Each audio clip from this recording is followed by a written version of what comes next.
Would you please give it up for Mr. Russ Gibb, everyone? What do you mean in a few words? Can you speak French? No. Fuck you. Russ, just right up to your mouth. Okay, I got it right on the mouth there.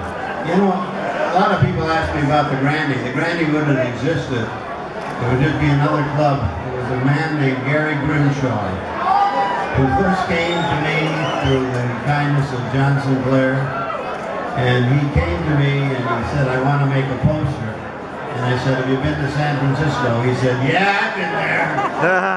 And of course, the Flying Eagle, and the Eagles do a lot of shit, and that's what we did to Detroit with that first poster. It made the difference.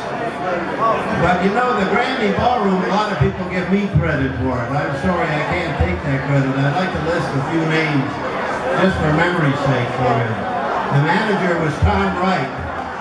Tom is up in Torch Lake, Michigan now, and he spends some time there in Texas. But without Tom, we wouldn't have the bands that we had. And of course, the one and only John Sinclair. I'm glad they let him out of prison because he can smoke a joint now here without any problem. John was very influential. And then there was Gary Yonkins, who writes films and for the light show.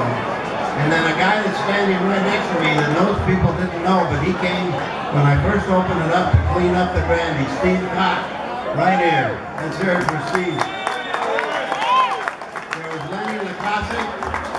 Larry Feldman, Terry Radcliffe. Terry was the little guy that worked the, what do you call that, the concession stand. And he was there. And then, of course, Dave Miller, the one and only Dave Miller, couldn't make it tonight.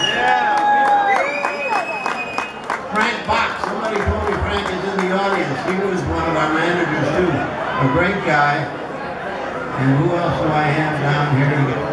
Oh, and the one and only Finley brothers. As you know, John passed away, but his brother was writing films in California.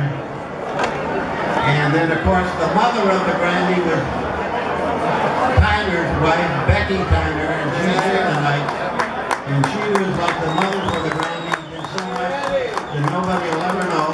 She never told me about the mattresses that were hidden in the ceiling and the one in the basement.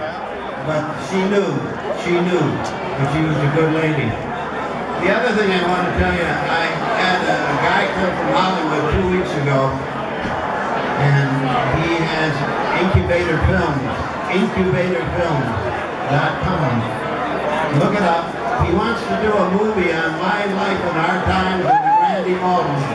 So outside of having the great one that's already been made, the documentary, we may have another movie being made pretty soon. And if you have any stories about the life and our times at the Grande, give me a holler. But again, thank you for coming tonight. It's been great seeing so many of you. And I used to be in rock and roll. Today I rock in my rocking chair at 82, and I roll with this little electric wheelchair. Take care. Bye-bye. The great Russ Gibb, everyone. Give it up.